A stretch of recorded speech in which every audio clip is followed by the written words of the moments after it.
자, 거기 넘어가서 23번 문제를 보겠습니다. 23번. 이 과정주주 부분이 과거에 한참 시험에 나올 때는 막 3년 연장 과정주주만 3년 연장 나온 적도 있습니다. 그러니까 뭐 비율 곱하는 거 나오고, 그 다음에 뭐 과표 계산하는 거 나오고 막 있었죠. 23번 문제 같은 형태의 문제도 한번 나왔었어요. 비율 계산하는 거. 자, 여기 보시면 뭐라고 됐냐면, 비상장 법인의 설립 시 45%. 그러니까 법인 설립할 때 지분이 얼마래요? 45%였대요. 그죠? 이 상태에서 그 다음 뭐라고 나와요? 추가로 주주를 15% 취득했대. 15%. 그죠? 그럼 얼마야? 60%. 이때 최초 과정 주주겠죠? 그리고 팔았어요. 얼마? 25% 팔았죠? 25% 팔았으면 얼마야? 35%. 그죠? 다시 35% 취득했죠? 얼마? 70. 이거 우리가 뭐라 그래요? 재차 과정 주주죠. 얼마? 10%. 뭐 이거죠. 뭐 이거 별거 없어요. 간단한 얘기죠. 재차 과정 주주. 그죠? 이렇게 되면 돼요. 그러니까 우리가 조심할 게 이제 얘가 이렇게 나오고, 그 다음에 과표 계산한 게 나올 때 있어요. 과세 표준을 구하시오 이렇게 나올 수 있어요. 과표 나오는 건 간단하죠. 과표는 일단 이 비율을 먼저 구해야 되죠. 그죠? 이걸 먼저 구하고 나서 그 다음에 과세 표준은 여기 이제 그 법인이 부동산 취득한 게 있을까요? 얼마인지 모르지만. 그죠? 얘가 만약 10억이다. 그러면 내가 이제 10%를 취득으로 간주하니까 어떻게 하면 돼요? 이거에 10%에서 얼마? 1억. 이런 식으로 구하는 거죠. 과거에 실제 시험에도 과세 표준을 구하시오라고 나온 적도 있습니다. 그때 당시 문제는 이제 최초 과정 주주로 해가지고 60%였거든요. 60%. 그러니까 그때 이 금액은 10억이었고, 그래서 정답이 이렇게 곱해서 6억. 이렇게 됐어요. 하나 조심할 것은 이 부동산 이제 10억이라고 돼 있는데 이 내용을 보면 여기에 이제 취득한 물목이 나올 거 아니에요. 대상이. 그러니까 토지 나오고, 뭐, 건축물 나오고, 여기다가 차량 이렇게 해서 5억, 3억, 2억이다 그러면 10억이잖아요. 근데 얘가 만약에 차량이 아니라 다른 게 들어갈 수 있어요. 대상 아니고. TV 2억 이렇게 돼 있으면 그때 어떻게 돼요? 과표가 10억 그러면 안 되고 8억 그래야 됩니다. 그러니까 이거는 나중에 혹시 이런 형태 문제 나면 이걸로 그냥 대충 읽고 전체 10억이니까 여기다 얼마 이렇게 하지 말고 그 혹시나 모르니까 내용을 잘 봐야 돼요. 그렇죠? 그리고 얘가 지분이 증가되잖아요. 이 지분 증가는 다른 주주 걸 사거나 아니면 뭐 증자를 통해서 지분이 증가돼요. 증자가 뭐예요? 해당 법인이 주식을 추가 발행하는 걸 내가 산 거죠. 그죠? 근데 그러면 이 증자나 다른 주주 주식을 취득하지 않고도 지분이 증가된 경우도 있습니다. 뭐 감자. 그 감자 아니에요. 그 감자. 오감자 아니고 하직감자. 지금 감자가 딱 철인데 그죠?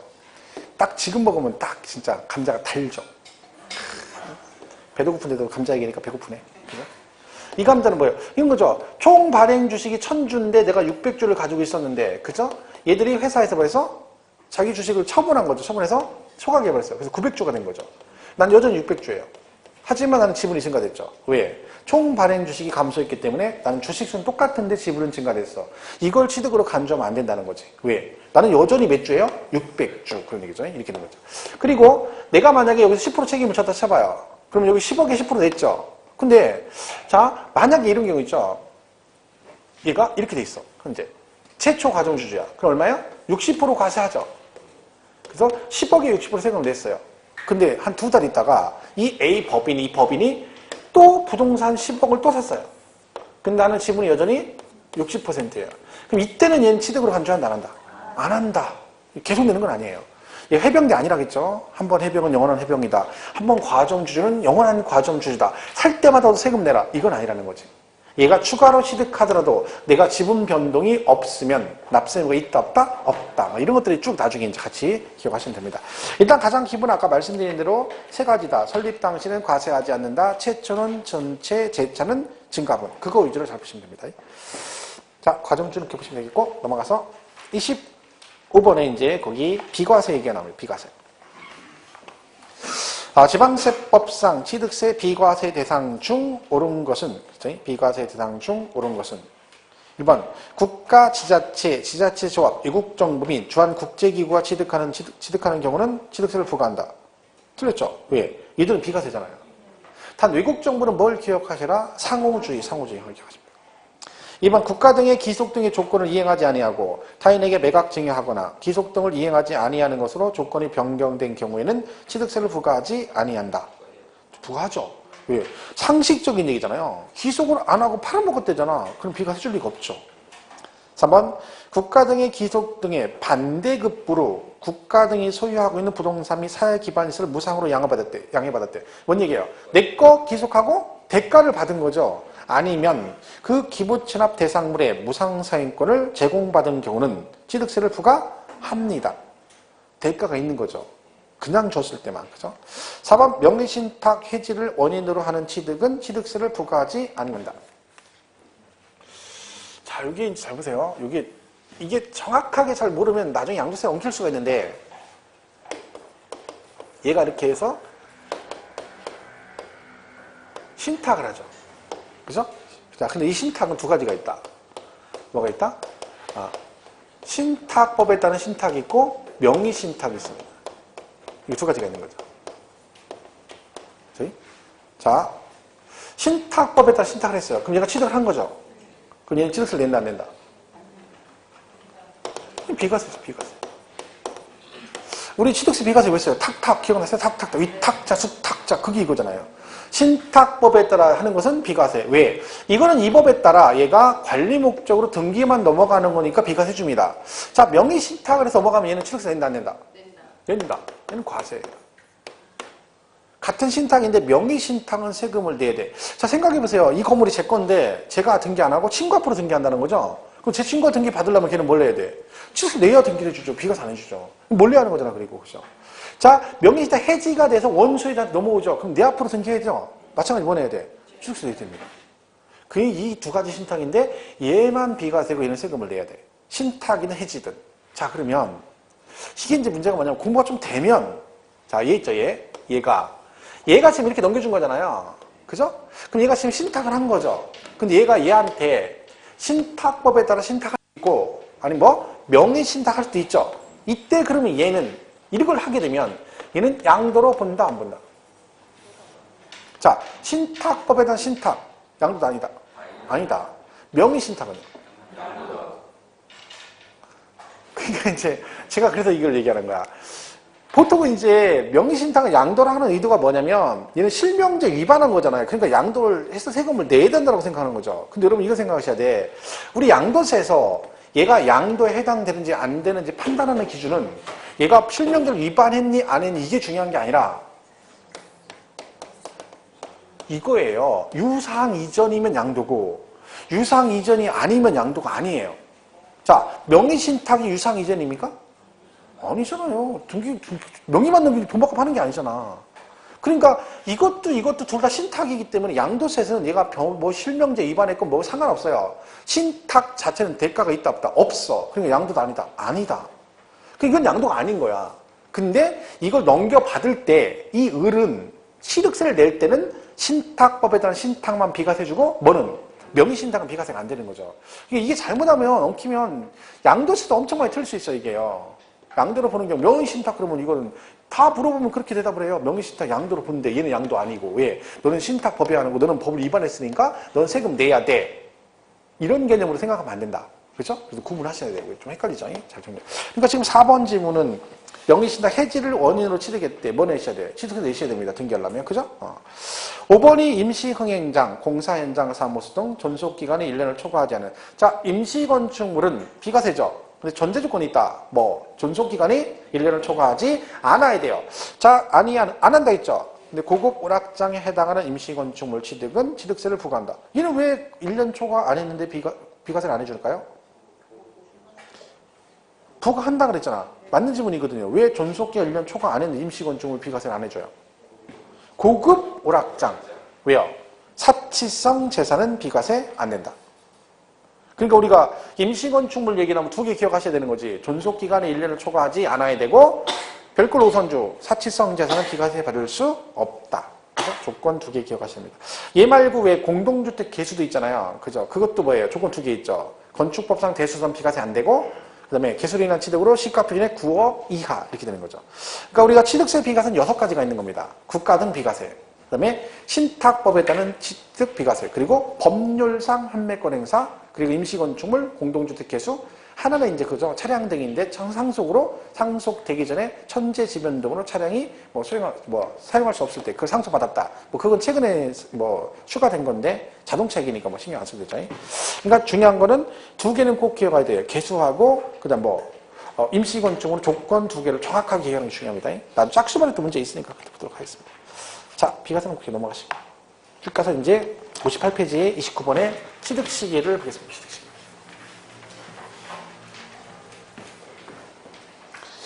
자, 우리가 취득시기는 문제가 많이 나오잖아요. 그럼 기본이 네 가지예요. 유상승계 취득.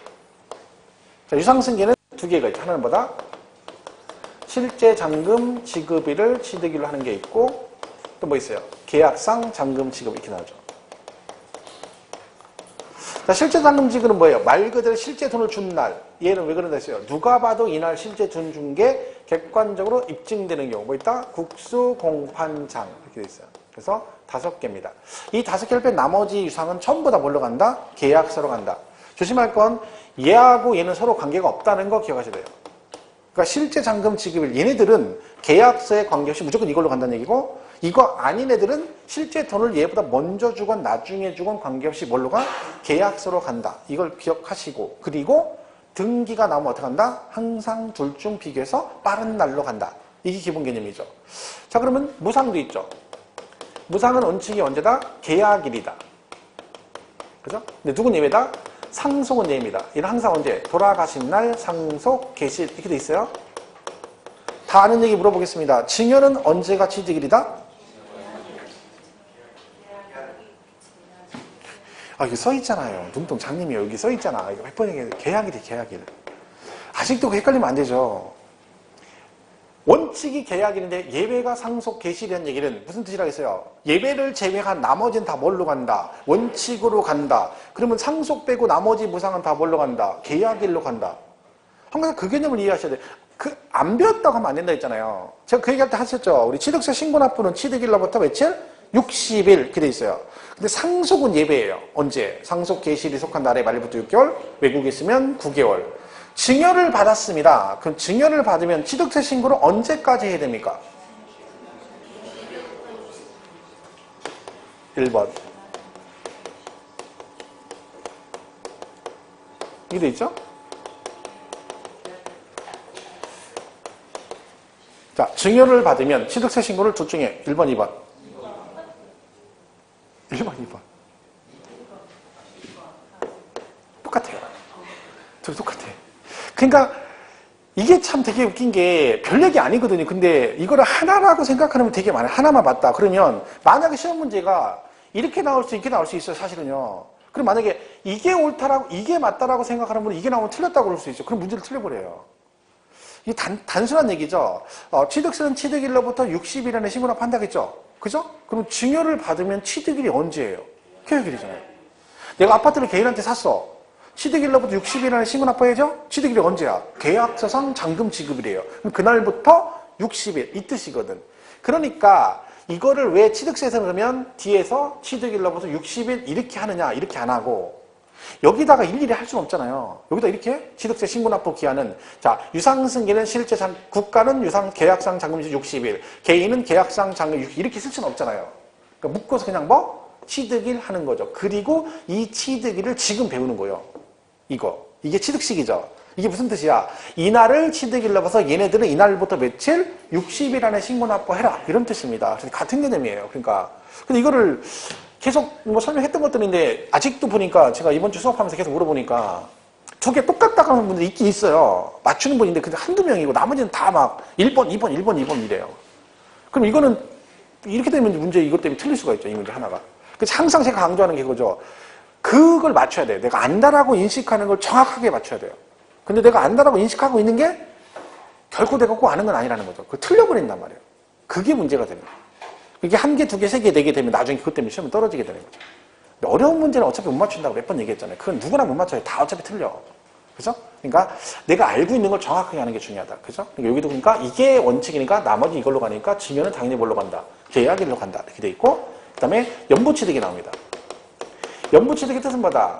돈을 1년에 한 번씩 지불하는 조건으로 취득하는 거다 그랬죠. 어차피 되게 과표에 나오니까 설명을 한번 하면 여기 내용이 많다 그랬잖아요. 그죠? 이런 거 있죠. 연부 취득. 자, 얘가 100억짜리를 한꺼번에 돈을 못 주니까 5년간 1년에 20억씩 주는 조건으로 이런 식으로 가는 걸 우리가 뭐라 그래요? 연부 취득. 5번에 걸쳐 나눠준다. 20억씩. 그죠? 이런 얘기를 했죠. 그래서 20억, 20억, 20억, 20억, 20억 이렇게 돼 있어요. 자, 이 상태에서 어떻게 한다는 거예요? 자, 돈을 20억씩 5번에 걸쳐 나눠줍니다. 그럼 이 20억을 용어를 뭐라고 한다 했죠? 이거를 매년 지불하는 금액이다. 그래서 뭐라고 한다? 연부 금액 그런다 했잖아요. 100억을 뭐라고 한다 했어요? 네, 연부금 총이에요. 그러니까 이게 구분이 당연히 되어 있죠. 100억을 연부 금액 그럼 말이 안 되잖아요. 그럼 1년에 100억씩 준다는 뜻이니까. 그죠? 얘가 총액이고 여기 매년 지불하는 금액입니다. 자, 이때 그러면 얘가 과세 표준은 뭐다? 연부금액이다, 연부금 총액이다. 연부금액입니다. 과표는 간단한 얘기죠. 여기다가 이렇게 세금을 내라는 얘기다. 지금 5번에 걸쳐. 그죠? 그럼 여기다 4% 곱해 내는 거잖아. 매매면. 그죠? 이 얘기거든. 그러면 항상 과표는 뭐라 했어요? 세율이 곱하여지는 금액이 과표예요. 세율은 과세 표준대로 곱해요. 그 얘가 지금 100억에다 곱하는 게 아니죠. 얘가 과표예요. 얘가. 그러니까 얘가 과세 표준인 거죠. 연부취득은. 그럼 얘는 언제 셔먹는다? 면세점. 그러니까 얘가 면세점에 해당이 되는지 여부를 판단할 때는 총액을 가지고 판단한다 이렇게 돼 있습니다. 그죠? 이게 기준이고. 그럼 얘는 이 20억 줄 때마다 세금을 내라는 얘기를 했죠. 그럼 얘는 얘도 60이라는 내고 얘도 60 이렇게 내야 되잖아요. 그럼 얘는 이때 취득일이 언제니 그 얘기잖아요. 이때 취득일은 언제다? 계약서상 연부금 지급일이 아니라 사실상 연부금 지급일입니다. 그러니까 우리가 계약서를 썼는데 1월 1일을 썼어요. 근데 이날 돈을 못 준다겠죠? 빨간 글씨라. 그래서 1월 2일날 줬단 말이에요. 그럼 이날이 실제 연부금 지급일이에요. 그럼 얘는 언제 가기라는 거예요? 사실상 연부금 지급일을 취득일로 본다. 그죠? 그리고 여기서 중간에 만약 뭐 하면 등기라면 3번 내고 4번째 주기 전에 등기 치면 어떻게 한다? 등기를 했다는 얘기는 상대방한테 돈을 다 줬으니까 등기를 했겠죠. 그래서 한꺼번에 취득한 걸 봅니다. 참고로 만약에 20억 이것에 냈죠. 여기 등기 처벌했어. 이때 세금 내야 되죠. 취득세. 이때는 과표가 얼마일까요? 만약에 여기서 3번 주고 여기서 등기해버리면 이때 과세 세금 계산해야 되잖아. 이때는 과표가 얼마일까요? 과세 표준. 과세 표준이 얼마예요? 네? 40억이지 40억. 여기 세금 냈잖아. 3번 내고 여기서 등기해버리면 등기 치면 한꺼번에 지금 나머지 세금 다 내야죠. 얼마? 40억이겠지. 여기서 앞으로 이렇게 한꺼번에 내는 거죠. 여기 등기를 하게 되면. 그죠? 자, 등기를 안 하고 계약 해제가 돼, 세제. 그러면 앞전에 냈던 3번 낸 취득세는 돌려준다, 안 돌려준다? 네, 환급해준다 했죠. 환급해준다 했죠. 등록세랑 엉키면 안 된다 했죠. 등록세는 등기 등록 이후에 등기나 무효가 말소가 돼도 환급 없다. 왜? 수수료적 성격을 지녔기 때문에 그렇다. 근데 얘는 왜 돌려준다? 취득세는 취득을 하지 않으면 세금을 낼 일이 없다. 해지가 됐다는 얘기는 취득을 안 한 게 되니까 환급을 해줘야 된다. 이 얘기입니다. 그래서 연부취득 얘기는 다 이렇게 돼 있죠. 그래서 과표에서 한꺼번에 잘 정의를 하시면 됩니다. 결론은 연부취득은 취득일이 언제다? 사실상 연부금 지급일 이렇게 되죠. 사실상 연부금 지급이다. 이렇게 갑니다. 보시면 돼요. 그리고 이제 나오는 게 건축물 건축 등이 나옵니다. 자, 이건 내가 허가받고 지은 경우고 또 뭐 돼 있어요? 도시개발법상 환지로 취득하는 경우와 정비법상 소유권 이전 고시를 취득하는 경우가 있다고 그랬죠. 얘는 뭐라고 해요? 얘는 허가받고 졌으니까 나중에 준공문서 받으면 사용승인서를 내주죠. 그럼 사용승인서를 내주는 날. 그죠? 이렇게 나누죠. 또, 그죠? 얘는 환지니까 뭐라고 나와? 환지 처분 공고일의 다음날. 그죠? 공고일의 다음날. 이렇게 되겠죠. 얘는 소유권 이전 고시일 다음날. 고시일의 다음날. 설마 이거 두 개를 엉켜가지고 만약에 혹시 나오면 이 두 개가 개발법은 소유권 이전 고시고 환지는 그다음에 정비법은 환지 이러진 않겠죠. 설마 그 열심히 하는 공법에 이게 나오는데 이거는 그 말이 개발법이 환지 나왔잖아. 그럼 환지처럼 이렇게 가야지. 도시개발법 환지가 있잖아요. 정비법은 소유권 이전 고시 다음날 절차에 나오는 거죠. 공공을 이용을 해야지. 이걸 또 엉뚱하게 설마 이걸 바꾸진 않겠지. 그리고 나서 뭐요? 사실상 사용일 중 빠른 이렇게 됩니다. 이게 만약에 취득시 언급이 이 4개가 기본이에요. 사실은 취득세는. 그리고 나서 여기에 추가 들어가는 건 추가로. 그러니까 오지선당 나오면 이 중에서 3개는 나옵니다. 최소한. 나머지 한두 개가 이제 기타 뭐 토지 지목 변경, 여기서 뭐 시효 취득 이런 것들이 언급이 되죠. 보통 문제가. 그러니까 이 4개를 기본으로 꼭 기억을 하시고, 그죠? 그리고 뭐가 됐든 등기가 나오면 어떻게 한다? 둘 중 비교해서 빠른 날로 가면 된다라고 기억하시면 되죠. 29번 문제 보시면 다음은 취득세 납세 의무 성립 시기가 되는 부동산 취득 시기에 관한 설명이다. 틀린 것 그랬죠? 1번 개인 간의 매매 계약에 의한 부동산의 취득 시기는 계약상 잔금 지급일 또는 계약상 잔금 지급일 전에 등기를 이행한 경우는 언제? 등기신날. 원래는 계약서로 가는데 그 전에 등기치면 등기신날. 그렇죠? 2번 법인 간 매매 계약에 의한 부동산 취득 시기는 법인이니까 사실상 잔금 지급일. 3번 개인 간 증여 계약에 의해서 부동산 취득하는 경우. 증여래요. 증여. 계약일 그래야죠. 그냥 계약일. 계약일로부터 60일이 경과되는 날. 이거는 뭔 얘기예요? 이것도 있죠. 이 말이. 이건 뭐예요? 이거 여기서 나오죠. 계약상 잔금 지급일이 명확하지 않다. 그럼 어떻게 한다? 계약일로부터 60일이 되는 날을 취득일로 본다. 그때 나오는 거죠. 4번 상속은 상속 개실이고요. 5번 사용승인 또는 임시 사용승을 받을 수 없는 건축물의 경우. 이게 안 된다는 얘기는 결국 얘는 뭐예요? 허가를 안 받았다는 얘기죠. 그 무허가는 항상 언제다? 사실상 사용일이죠. 그렇죠? 허가 안 받았으니까. 그렇죠? 자, 오른쪽 31번 문제도 뭐 같은 얘기네요. 취득 시기. 틀린 것. 1번 상속 또는 유증으로 인한 취득의 경우는 상속 또는 유증 개시일. 그렇죠? 상속은 항상 언제? 상속 개시일. 유증도 나오는데 유증은 뭐 시험에서 거의 안 물어봐요. 한 번도 나온 적 없고. 유증이 뭐냐면 유언하는 거예요. 유언. 유증이. 자, 그럼 여러분 유증은 유언인데 유언이란 얘기는 지금 유언하신 분이 돌아가셔서 안 돌아가셨어? 아직 안 돌아가셨어요. 안 돌아가시고 지금 돌아가시기 직전에 눈 뜨고 뭐라는 겨. 저긴 너 갖고 제 넘어 살에 긴 밭은 장남이 가져가고 그 옆에 자갈 밭은 차남이 가져가고 지금 아버지가 공짜로 주고 있는 거죠. 지금 뭐 하고 계신 거예요? 상속하시어 증여하시어? 증여를 하고 계신 거예요. 근데 언제 받아? 돌아가시는 맞아. 돌아가시는 거죠. 유증은 이제 상속의 일종으로 봅니다. 그래서 세법은. 근데 시험에서는 뭐 유증은 유증 개시 이렇게 물어본 적 한 번도 없어요. 상속만 잘 보시면 돼요. 상속 개시 돌아가신다. 그래서 2번 연보취득은 계약상 연부금 지급일 아니고 사실상 연부금 지급일. 근데 가로 안에 연부 금액이 면세점의 적용을 받는 것은 제외. 그랬죠? 근데 이건 제가 볼 때는 문제가 좀 잘못된 것 같아요. 연부 금액이 면세점 그럼 안 되고 연부금 총액 그래야죠. 그것도 틀린 거죠. 그러니까 면세는 뭘 가지고 판단해? 연부금 총액을 가지고 판단한다 그랬죠. 근데 거기도 틀린 거죠. 가로 안에. 아, 근데 설마 이렇게까지는 안 내겠죠. 문제가.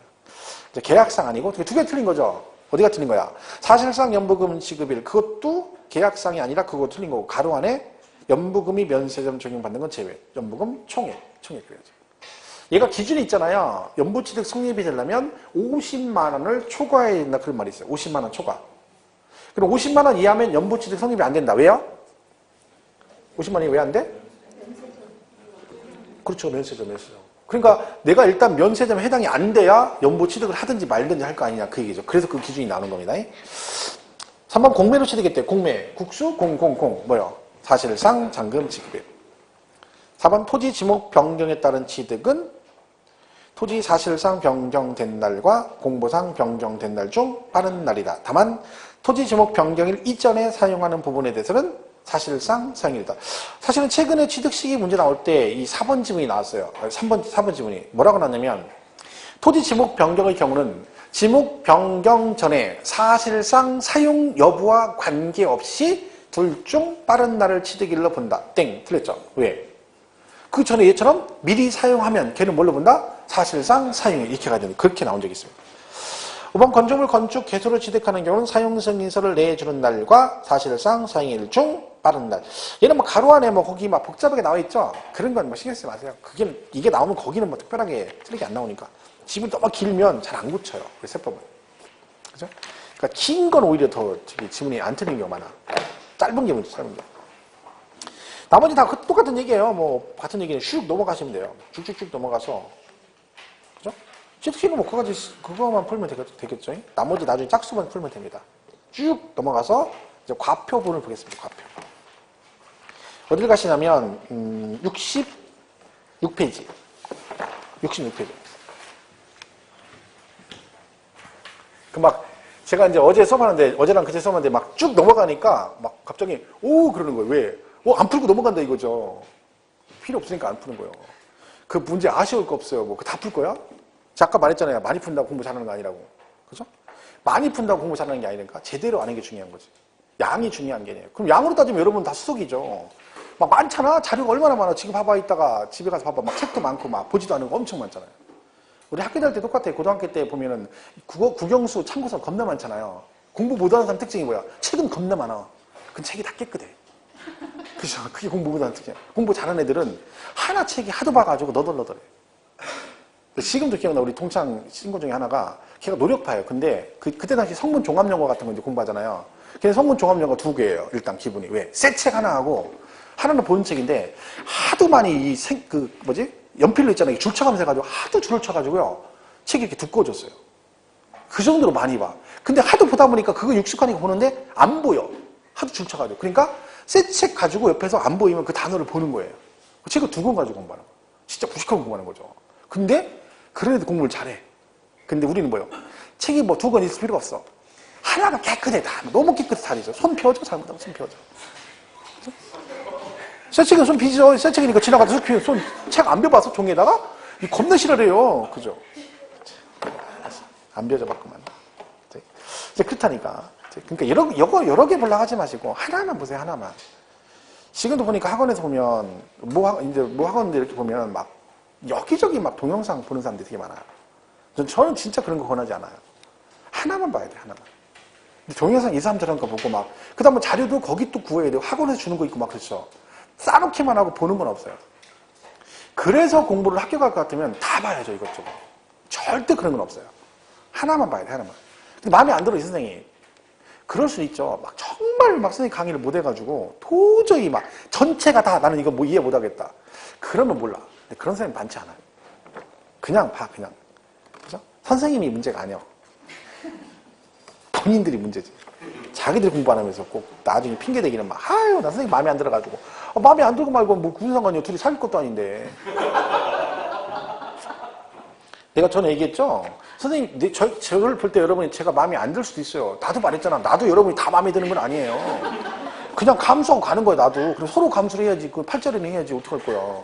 그러고 가야지. 나 저 선생님 마음에 안 들어. 나도 마음에 안 든다니까. 나도 사람인지라 마음에 드는 사람이 있고 안 드는 사람이 있어요. 근데 얘기는 안 해요. 내 대놓고 얘기해봐 상처받을 거 아니야. 그죠? 상처받는다니까. 예를 든 거니까 뭐 오해하지 마시고요. 그렇다니까. 서로 상처받아. 그러니까 우리가 보듬고 이하더월드 그죠? 이렇게 손 들으면서 같이 얼마 안 남았어 그것도. 지금까지 꾹 참았으니까 마지막 극한의 인내력을 발휘해가지고 10월 28일까지만 갑시다. 그죠? 그럼 되는 거죠. 자, 그래서 43번 문제를 일단 펴놓고 자, 과표는 이렇게 돼 있어요. 일단 얘는 금액이니까 얘는 항상 언제적 금액이냐면 취득 당시 가액을 말합니다. 취득 당시 가액을. 그죠? 자, 근데 얘는 납부 방법이 신고 납부기 때문에 뭐다? 네가 뭐한 금액? 신고한 금액을 이따 인정한다 했죠. 그래서 뭐가 원칙이다? 신고 가액을 원칙으로 합니다.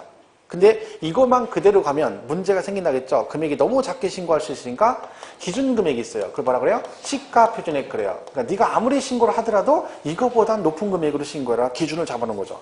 결론은 뭐다? 여러분 신고하시면 항상 얘는 뭐랑 비교한다? 얘랑 비교해서 둘 중 큰 금액으로 간다. 실제 시험에 취득세는 신고가액과 시가 표준액을 비교해서 둘 중 큰 금액을 과세 표준으로 한다라고 나온 적이 있습니다. 맞는 지문이죠. 자, 근데 이렇게 하면 또 뭔 문제가 있다 했어요? 얘보다 낮은데도 항상 이 금액으로 간다라고만 돼 있으면 실제로 또 억울한 사람이 생긴다겠죠. 왜? 난 정말로 얘보다 낮은 금액으로 샀어. 근데 이걸로 가래. 그럼 안 되죠. 그래서 뭐가 있다? 항상 그 금액 그대로 가는 게 있다. 그게 뭐라겠죠? 사실상 취득가액 이렇게 돼 있어요. 자, 얘는 뭐다? 얘는 시가 표준액과 관계없이 항상 이 금액을 그대로 간다. 왜 그런다 했어요? 누가 봐도 그 금액에 샀다는 게 입증되는 경우 국수, 공판장, 그리고 신고서 제출해서 검증해서 이렇게 6개가 있습니다. 이 말은 뭔 뜻이라고 했어요? 이 6개를 제외한 나머지는 다 누구랑 비교해라? 신고가액이니까 얘하고 비교해서 둘 중 큰 거로 가라. 그러니까 여기 없으면 그냥 얘하고 똑같이 생각하면 된다는 거죠. 그러니까 여기 해당이 안 되면 신고가액과 시가 표준액 비교 둘 중 큰 거로 가라 이렇게 생각하면 돼요. 이것만 항상 이 금액으로 간다. 판결문 나오면 뭐 기억해야 돼? 화해, 인락, 포기, 자백간주는 제외다. 그러니까 화해조서 등은 제외라는 얘기는 얘는 이걸로 안 간다는 얘기니까 걔는 뭐하고 똑같다는 얘기야? 얘하고 똑같다는 얘기고 그 얘기는 그 조서상 금액하고 얘하고 비교해서 둘 중 큰 금액으로 가라. 이게 기본입니다. 자, 그리고 연부취득은 아까 과표가 뭐라겠죠? 연부취득은 연부금액 그래요. 근데 이제 이게 연부금액 이렇게 나올 때도 있고 이렇게 나올 때 있어요. 매회 사실상 지급되는 금액 이렇게 나올 때도 있어요. 맞죠? 매회 사실상 지급되는 금액. 그리고 뒤따라 나오는 게 계약보증금 있으면 계약보증금을 포함한다 이렇게 나오죠. 근데 그걸 제외 이렇게 나올 수 있어요. 근데 과표 문제가 시험에 언급이 되면 이 연부취득 얘기가 연부금 얘기가 굉장히 잘 나옵니다. 생각보다. 최근에도 그렇고. 근데 그 얘기를 지금 연부금액 이렇게만 기억하면 안 된다는 거죠. 매회 사실상 지급되는 금액을 말하며 계약보증금 있으면 계약보증금을 포함한다. 여기까지 정리를 해야 됩니다. 일단 이건 기본은 이런 사항입니다. 그래서 일단 43번 문제를 먼저 보시면 다음은 취득세 과세표준에 대한 내용이다. 옳은 것은 1번 취득세 과세표준은 언제적 금액이다. 취득 당시 가액으로 한다. 다만 연부로 취득하는 경우는 과표는 뭐다? 매회 사실상 지급되는 금액을 말하며 이걸 우리가 다른 말로 뭐라고 한다고요? 연부금액. 그리고 취득금액에 포함되는 계약보증금을 포함한다. 됐죠? 뭐 단신고가액은 시가표준보다 큼. 그러니까 이 신고한 금액 그대로 간다는 얘기죠. 2번 법인이 토지의 지목 변경 시 과세표준은 토지의 지목이 사실상 변경된 때를 기준으로 변경 전 시가표준액과 변경 후 시가표준액의 차이를 말한다. 즉 증가한 가액을 말한다. 맞아요? 틀렸죠. 답이 1번이요. 옳은 것은. 지금 옳은 거 고르는 거 답이 1번인데 2번부터는 2, 3, 4는 당연히 틀린 건데 아무 생각 없이 정실줄 놓으면 안 됩니다. 정실을 바짝 차려. 지금 벌써부터 이러면 어떻게 해? 시험 보러 가면 더 하다니까. 그때는 비몽 사몽에 3분간에 시험을 보는 거라니까 그때 가면. 지금도 이런데 그죠? 날 덥다고 좀 정실 놓으면 안 돼. 정신을 바짝 차려야 돼. 그죠? 자, 2번은 이거죠. 우리 지목 변경 얘기 나올 때마다 이건 얘 잘 나와요. 과표할 때마다. 얘는 간주취득이죠. 과표는 뭐예요? 증가한 가액이죠. 이게 원칙이에요. 근데 뭐라고 나오면 법인 장부나 뭐에서? 판결문에 의해서 뭐가 되면 이 지목 변경에 쓴 비용이 뭐가 되면 입증되면 그때는 뭐다? 이 소요된 비용을 과표한다. 그래야 된다 했잖아요. 얘는 이거 잘 나오거든요. 그러니까 지금 2번은 법인이 있다잖아. 그럼 뭐라고 해야 돼요? 소요된 비용 그래야죠. 소요된 비용. 지목 변경에 소요된 비용 그래야지. 이처럼 증가한 가액 그러면 안 되고. 그죠? 이 지목 변경은 이런 식으로 잘 나와요. 과표 물어볼 때 지목 변경이. 그러니까 좀 잘 기억하시고. 별다른 얘기 없으면 그냥 증가한 가액. 근데 법인이나 또 판결 뭐 어쩌고 나오면 입증 그러면 소요된 비용. 그래야 되는 거죠. 틀렸죠. 2번. 3번 왜 틀렸어요?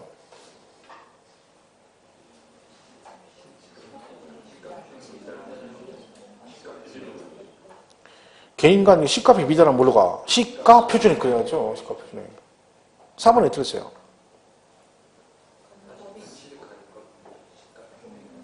법인이잖아, 법인. 걔는 뭐예요? 시가표준액과 관계없이 뭘로 가? 사실상 취득가액 그래야 되고.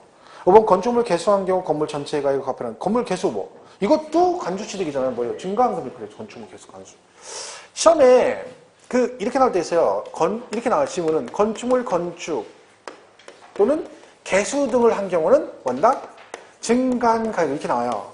그죠? 이때 여기 조심하라 했죠. 여기에 신축과 재축은 제외. 포함하면 안 되는 거죠. 그죠? 제외 그래야 됩니다. 그거 잘 기억하시면 돼요. 그죠? 그래서 정답이 43번은 정답이 1번이죠. 이거 대답할 때 그런 분 있어요. 대답을 겁나 잘해요. 근데 잘하는데 봤더니 그 밑에 해답을 보고 얘기해. 해답 보고 얘기하면 말을 하지 마. 가만히 계세요. 그냥. 의미 없어. 내가 여러분 대답하라고 하는 거 아니에요. 내가 머릿속에 있는 걸 대답해서 차라리 틀리는 게 나아. 내 생각을 얘기해 틀리는 게 나아요. 차라리. 그냥 이거 보고 대답하는 의미 없어. 이거는 해설. 그러니까 근데 해설 내가 보려고 안 했죠. 난 진짜 안 보려고 노력했는데 이미 눈에 가 있어요. 내 의지와 관계없이. 그게 문제인 거지. 저는 이런 그래서 이 답이 바로 있는 게 문제 풀 때 별로 안 좋아요. 따로 떼는 게 좋긴 해요. 문제 풀 때는. 그죠? 근데 숙달을 해서 공부를 많이 하신 분들은 그냥 확인차 할 때는 이게 편해요. 바로바로 볼 수 있으니까. 근데 그렇지 않은 경우는 있으면 자기도 모르게 자꾸 보게 되거든요. 그럼 생각을 안 하게 돼요. 그럼 못 풀죠. 그죠? 가능하면 안 보려고 노력을 해야 됩니다. 그러니까 뭐 한가 하면 거기 그분은 여기다가 이렇게 포스트잇 이렇게 갖고 다녀요. 그래가지고 붙여놓으세요. 공부할 때 이렇게 대답하실 때. 노력을 하시는 거지 그만큼. 아니면 뭐 잣대 같은 걸로 이렇게 대든가. 그죠? 손으로 대. 손 뒀다 뭐 이렇게. 그죠? 제일 좋은 건 안 보면 돼요. 안 보고. 이 색광도 아니고 뭐야. 세금. 손이가의 손이가 자꾸만 손이가. 왼쪽 손, 오른쪽 손이가. 눈이가의 눈이가 자꾸만 눈이가. 이렇게 되는 거죠. 그 대답을 자기 하려고 노력해야 공부하는 겁니다. 43번은 정답이 그렇고. 오른쪽 45번. 다음 취득세 과표에 관한 설명으로 옳은 것은 1번 법인이 아닌 자가 건축물을 대수선하여 취득하는 경우로서 취득 가격 중 100분의 80이 법인 장부로 입증되면 그 법인 장부 증명된 금액과 계산서 등으로 증명되는 금액을 합산한 취득가액을 과표로 한다. 땡. 90%. 그러니까 법인이 아닌 자가 건축물을 건축해서 세금 신고를 하시면 그 신고한 금액을 그대로 인정해 주는 게 아니라 인정을 받으려면 그중에 몇 프로? 90% 넘는 금액을 법인 장부 등으로 입증했을 때만 인정해 주겠다. 그럼 나는 개인인데 법인 장부를 어떻게 입증을 받아라? 거래를 법인하고 해라는 얘기죠. 그러면 그 법인이 거래 상대방인 법인이 뭐를 해? 지네 장부에다가 나랑 거래 내역을 기록을 한다 그런 얘기죠. 그러면 그거를 몇 프로? 90% 넘는 금액을 입증하면 나머지 금액은 그렇게 안 해도 인정해주겠다. 그 비율이 90입니다. 얘는 시험에 한 번 나왔는데 나오면 딱 뭐밖에 없다? 숫자밖에 없어요. 80 이렇게 나왔었죠. 실제로 틀린 거는. 80 아니고 90. 그죠? 2번 부동산 거래 신고에 관한 법률에 따른 신고서 제출해서 검증이 이루어진 경우 취득은 시가표준액을 과세 표준한다. 국수 공판자 검증 뭐예요? 사실상 취득가격이 있습니다. 얘가 문제가 뭐 난이도도 없어요. 이거는요. 3번 연부 취득은 연부 금액인데 매회 사실상 지급되는 금액을 가하며 취득가액의 계약보증금을 포함한다. 4번 건축물 개수로 인하여 건축물 면적이 증가한 때는 그 증가된 부분이 아닌 전체 면적을 원시 취득으로 본다. 자, 이게 말이 안 되죠. 증가된 부분만 보는 거죠. 여기서 조심할 건 뭐냐면 면적이 증가라고 돼 있잖아요. 그죠? 개수는요 간주 취득이거든요. 그죠? 그럼 간주 취득은 특례세율로 가야 돼요. 원래 특례세율로. 근데 여기 뭐가 들어갔어? 면적 증가란 말이 들어갔잖아요. 가액 증가가 아니라. 그러니까 얘가 들어가면 얘는 뭘로 봐? 원시 취득으로 봐요. 실제 시험에 나왔었어요. 세율 부분에서. 건축물 면적이 증가한 경우. 생각해보세요. 여러분 만약에 건물 이렇게 있는데 얘가 여기까지 건물 이렇게 있었는데 여기다 한 층을 이렇게 올렸어요. 증축을 했죠. 그럼 여기가 면적이 늘어났잖아요. 그 늘어난 면적은 없던 게 생긴 거잖아요. 그럼 얘는 무슨 취득이야? 원시 취득이죠, 당연히. 그러니까 여기는 이 말이 나오니까 항상 이걸로 가는 거죠. 거기서도 지금 보면 면적이 증가한 경우는 증가된 부분이 아닌 전체 면적을 여기가 틀렸는데 뒤에 원시 취득으로 본다. 이 말이 그 얘기라는 거예요. 면적 증가니까 원시 취득으로 본다가 맞는 거죠. 근데 이거를 증축에 상적으로 여기가 증축했는데 이 전체를 세금을 내라 그럼 말도 안 되는 얘기잖아요. 왜? 여긴 이미 취득해 세금 낸 거잖아. 그러니까 증가된 부분만 낸다. 그런 얘기다. 5번 법인 장부로 토지 지목 변경에 든 비용이 입증. 그럼 뭐예요? 소요된 비용. 근데 어떤 분들은 이 문제 풀 때 입증 그랬는데 그 다음에 과표는 지목 변경 전후 시가 표준액의 차액으로 한다. 그랬더니 그러니까 뭐예요? 이걸 해석하는 거예요. 야, 이게 뭔 얘기지? 지목 변경 전후 시가 표준. 이걸 못 읽어. 해석을 왜 해? 일단 뭐예요? 앞에서 입증 그랬어. 그럼 뭐라고 나와야 돼? 소요된 비용 그래야 되는데 없죠. 그럼 이건 무조건 틀린 거지. 우리가 공부할 때는 해야 돼요. 근데 시험 보러 갔을 때는 뒤에 걸 해석하면 안 돼요. 그냥 앞에서 입증 그랬으니까 소요된 비용이 나와야 되는데 안 나왔어. 그러면 얘가 뭔 뜻인지 알 거 없이 그냥 얘는 틀렸어. 이렇게 가야 돼요. 그래야 시간이 단축되는 거야. 그죠? 정답은 45번은 정답이 3번이 되겠습니다. 좋습니다. 자, 뒤에 넘어가서 또 과표 얘기가 쭉 있죠. 그죠? 그 다음에는 뭐 짝수번의 문제가 있고요. 저 드리고 49번 문제를 보겠습니다. 49번. 자, 이 부분은 이제 작년에 시험에 그 취득세 과표에 추가로 포함되는 항목, 되지 않는 항목에서 작년에 시험에 나왔어요. 이거 있죠. 이렇게 취득세 이때 가생할 때 취득가에 포함이 되는 거, 되지 않는 거. 그래서 이게 뭐 있다 했어요. 건설 자금 이자. 그리고 연체이자, 할부이자. 그죠? 연체료. 그 다음에 할부이자. 이렇게 있어요. 자, 연체료, 할부이자는 뭐 기억하시라 했죠? 얘는 법인. 뭐 자동으로 기억해야 돼요. 법인만 된다. 그러니까 지문상에 얘가 나오면 자동으로 개인이 취득했는지 법인이 확실히 바로바로 확인해야 됩니다. 그래서 개인 그럼 포함하지 않고 법인만 되고 그리고 포함되지 않는 거 뭐 있다? 부가가치세. 그랬죠. 부가가치세. 자, 부가가치세는 조심할 게 얘가 취득세는 포함이 안 되고 이렇게 기억하시라 했죠. 이거. 같이 기억하셔야 돼요. 그러니까 왜 그런다 했어요. 이거는 어떻게 이해하시라 했어. 그냥 나한테 유리한 쪽으로 한다. 세금을 덜 내는 쪽으로 해주겠다. 그죠? 그럼 취득세 낼 때는 포함이 안 되는 게 세금을 덜 내니까 포함이 안 되고, 양도세 낼 때는 얘가 경비로 공제받는 거니까 포함을 시켜야 많이 공제받으니까 유리한 거죠. 그래서 여기는 포함이 되지 않고 양도세는 포함이 된다 해서 이 두 개를 같이 기억을 하셔야 돼요. 왜냐면 이 부분이 양도세 실제 시험에 나왔었죠. 그죠? 그러니까 이게 연관된 거기 때문에 하나만 기억하지 말고 두 개 구분해서 하는 게 더 빠릅니다. 그래야 안 헷갈려 더 오히려. 그죠? 이렇게 하는 것이, 그죠? 그러니까 항상 머릿속에 나한테 유리한 쪽으로 한다. 그런 개념으로 이해하시면 돼요. 그죠? 보시면 되고. 그리고 여기서 이제 나오는 게 일시금 얘기가 나오죠. 일시금. 이게 뭐예요? 할부인데 이거를 일시불로 줘가지고 뭐 했다? 깎아줬다는 얘기죠? 깎아줬어. 일시불로. 그죠? 할인해주죠. 500만 원 깎아준 거죠. 그죠? 이 상태에서 이제 하면 과표는 9,500이죠. 이때 할인된 금액, 받은 금액. 어느 거? 할인된 금액. 이게 할인된 금액이고, 이건 뭐다? 할인 받은 금액이다. 받은 금액은 취득가에 포함이 안 됩니다. 그죠? 요게 된다. 이게 뭐 그런 얘기들이요. 사실 여기에 추가 있어요. 더 포함되지 않는 거에서 더 있죠. 근데 기본으로 얘는 기억하셔야 되고, 작년에 얘가 단독으로 시험에 나왔기 때문에 올해 만약에 또 여기 시험에 나온다 치면 이거를 단독으로 내진 않죠. 하지만 그러면 이제 뭐야? 지문으로 언급이 되겠죠. 그럼 그때 제일 많이 나오는 게 얘네들이. 요거를 잘 기억하셔야 돼요. 그죠? 자, 49번은 막 쭉 늘어났어요. 그냥 한번 보라고 한 거죠. 다음 중 취득세 과표가 되는 취득 가격 결정 시 포함될 수 있는 것은 모두 몇 개인가? 그랬죠? 자, 기억. 건설 자금이자. 들어가죠? 무조건 들어간다 했잖아. 니은, 개인이 할부 또는 연부 계획에 따른 이자 상당액 및 연체료. 이건 안 되죠. 왜? 개인, 연체 할부는 개인 안 돼. 법인만 된다 했잖아. 디귿. 뭐 여기 그냥 보세요. 취득하는 물건의 판매를 위한 광고, 선전비 등의 판매 비용. 상식적으로 생각해서 여러분, 판매 광고비 했는데 그거를 취득가에 포함 안 시켜주겠죠. 그죠? 그리고 리을. 농지법에는 농지 보전 부담금 등 관계 법령에 따라 의무적으로 부담하는 비용. 그 농지 전용할 때 농지 보전 부담금 내잖아요. 그죠? 전용비. 그죠? 뭐 제곱미터당 얼마씩 안 됩니다. 그래서 뭐 지금 못 듣나 모르겠는데 옛날에는 뭐 최대 한 평에 16만 5천 원인가? 최대치가 5만 원이에요. 제곱미터당 5만 원 되는 게.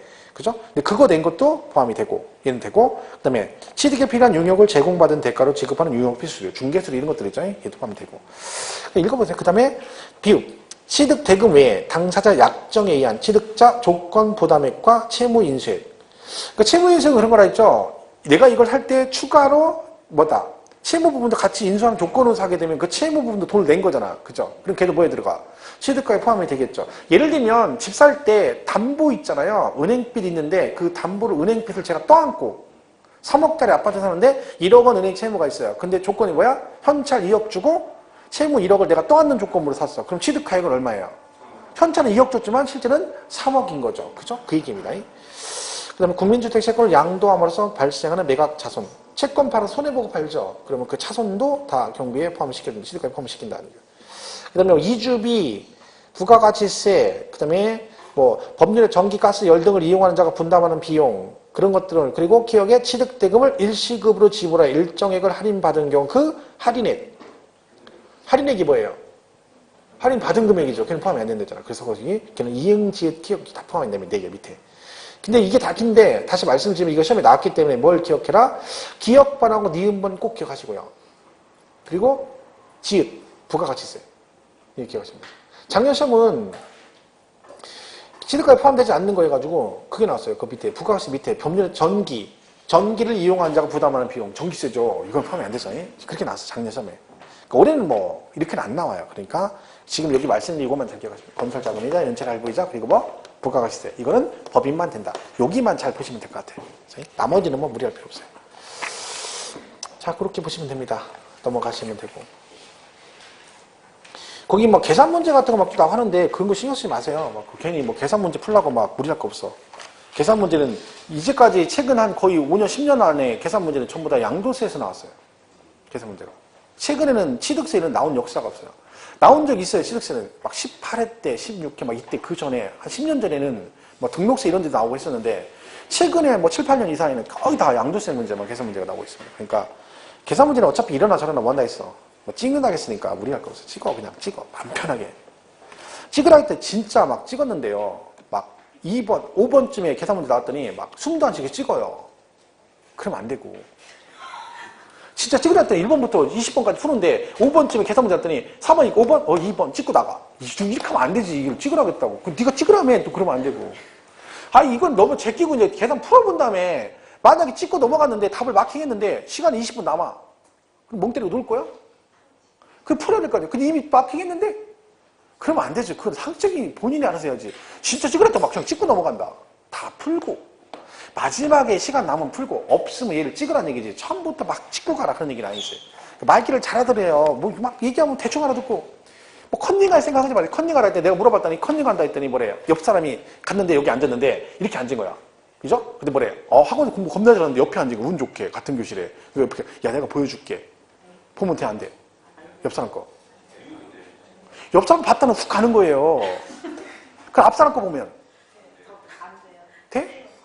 뒷사람은? 안 돼, 안 돼. 다 안 돼. 앞 사람, 뒷사람, 옆 사람 안 된다고. 그러니까 큰일 나는 거예요. 앞 사람 거 보고서 시험심 썼어. 다 하고 나왔더니 떨어졌어. 과락이요, 과락. 누굴 봐야 돼? 대각선, 대각선. 그것도 물어보면서 무슨 컨닝을 한다고. 나하고 동서남북은 시험지가 틀려요. 나는 A형, 동서남북 B형이야. 나를 중심으로 이 포위하고 있는 사람 있죠? 이 4명. 나는 A형, 얘 B형, B형, B형, B형이에요. 무슨 말 이해가죠? 그러니까 누구 봐야 돼? 대각선, 나하고 대각선이 똑같아. 대각선, 대각선, 대각선, 대각선이. 그것도 모르고 컨닝한다고 옆 사람 보인다 좋다고. 그게 컨닝은 아무나 하는 게 아니오. 그게. 제가 말했죠. 컨닝하는 자격이 있다. 컨닝 자격. 근데 좀 있으면 얘기해 줄 거예요. 컨닝은 누가 할 수 있나. 하나만 얘기하면 순간 안기력. 눈 한 번 돌리면 한 방에 1, 2, 3, 4, 5. 이 정도는 돼야 돼. 그 두더지 하는 사람이 있어요. 보여주면 1번 쓰고 2번에 2번 이러면 두더지 한 번은 걸리게 돼 있다니까. 이렇게 해서 싹 봤는데 싹 봤는데 이래서 이 정도 해야 돼. 이런 사람이 컨닝하는 거요. 그런 능력이 안 되면 아예 포기하세요. 봐봐 여기는 틀렸어. 보니까 수면 한개를 5개 못 외운다니까. 봤는데 알아? 하면서 아까 3번이었나? 잘못 외워가 똥똥 쓰는 거예요. 아이고 안 된다니까. 그러니까 이게 여러 가지 이게 되게 복잡해요. 그러니까 뭐든지 그냥 되는 건 없어. 컨닝도 그렇고 다 노력을 해야 돼. 컨닝을. 컨닝 여러분 오픈부 가면 합격할 것 같죠? 오픈부? 공부 안 하는 사람은 오픈부도 못해. 왜? 못 찾아. 책을 찾다 날새. 차라리 푸는 게 빠르다니까. 공부한 사람들이 그게 되는 거야. 더 부단한 노력을 해야죠. 학교 다닐 때 컨닝 안 해봤어? 안 해봤어? 야, 학교를 이렇게 인생을 이렇게 밋밋하게 살았어. 아니 학생이 컨닝은 기본 아니겠어요? 다 해봐야지. 우리때는 컨닝 다 해봤죠. 그죠? 제일 좋은 게 뭐야? 종이 찢어서 던지는 걸리면 안 되고 그런 거 안 되고. 앞뒤 사람 할 때는 어떻게 해요? 앞뒤 사람 컨닝은 되게 편하죠. 어떻게 하면 돼? 발. 왼쪽 번에 10단위, 오른쪽 번에 1단위 단단히 해가지고 탁탁 치면 11번. 그럼 내가 뒤에서 탁탁탁 3번 치면 3번. 이거 됐잖아. 이게 밑에서 발이니까 아무도 몰라요. 선생님이 옆에서 있으면 더 좋아. 왜? 뭐 안 보이거든 밥은. 이게 되고 있잖아. 그럼 뒤에서 오른쪽 3번 치면 3번. 물어보는 거 3번 물어보는 거죠. 21번은 왼쪽 2번, 오른쪽 1번. 21번. 그러면 툭툭툭 2번. 안 해봤어? 우리 때는 그런 거 다 해봤는데. 컨닝 기본 아니에요. 재수 좋은 사람은 이거예요. 그 주전자 옆에 주전자 이렇게 놨는데 그 옆에 앉는 사람이 왕땡이죠. 자, 주전자는 옆에다가 샤프펜을 쓰면 이 역광이 딱 들으면 이렇게 보면 안 보여. 밑에서 볼 때는 보이고요. 위에서 보면 안 보여요. 그죠? 그럼 막 써놓잖아. 그러면 선생님은 이렇게 보니까 죽어도 안 보이는 거야. 그럼 나는 보여. 이렇게 쓰니까 이렇게 하고. 그건 명당이래, 명당. 그 명당이라고 하죠. 옛날에 뭐 그런 거 다 해봤죠. 그럼 기본으로. 재미로 하는 거지, 재미로 뭐. 재미로. 진작 알았어야 되는데, 그죠? 이미 늦었죠. 그죠? 집에 가도 애 가르쳐 주지 말고. 야, 내가 오늘 배웠는데 그러더라. 얘기하지 말고. 그죠? 자, 그 다음에 세율인데, 세율은 내용이, 그죠? 지금 설명하면 쭉 가야 되니까 일단 거기까지 가겠습니다. 어쨌든 이렇게 해서 하고, 진도는 제가 3주는 이렇게 나올 거예요. 1시까지 하고, 제가 볼 때 시간 약간 부족할 것 같아요. 그래서 4주차 짝수반 할 때는 시간 좀 늘려서 가겠습니다. 늘리면 30분 정도. 많이 늘리게 되면. 그죠? 어쨌든 제가 정한 문제를 다 풀 거니까, 그죠? 나중에 시간 부족하면 그 문제 다 풀 때까지 갈 거니까 그렇게 하시고. 오늘 또 모의고사 보신다며. 그죠? 좀 일찍 끝나겠습니다. 그냥 도망가지 마시고 1차 보시는 분들은 다 보세요. 집에 가서 놀아야 아무 소용 없어. 문제 푸는 게 장땡이야. 그죠? 여기까지 하겠습니다. 고맙습니다. 고맙습니다.